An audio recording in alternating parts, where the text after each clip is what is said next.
Hola a tothom.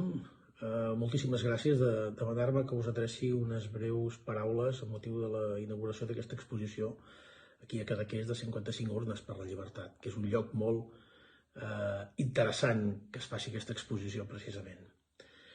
Escolteu, a Catalunya la llibertat té la imatge d'una urna.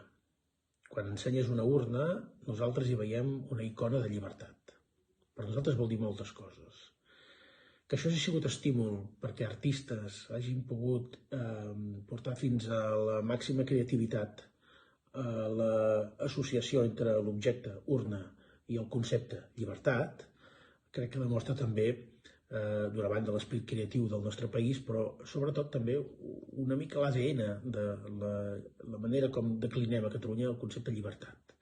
La llibertat cívica, de civisme, la república cívica, civilitzada, i no hi ha cap altra millor eina ni llenguatge de civilització que no sigui la creació, l'art en general.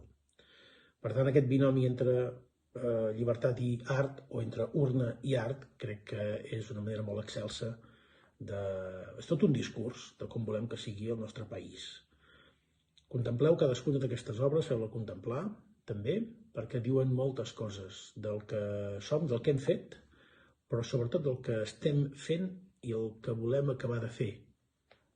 I tindrà molt de sentit el dia que hàgim culminat aquest camí llarg, quan mirem enrere i veiem que en la traçabilitat d'aquest èxit hi ha hagut aportacions, algunes clarament polítiques, òbviament, però hi ha hagut moltes aportacions de la societat civil i aquí em diu una mostra de creativitat que hauran sigut tan o més decisives per aconseguir els seus objectius.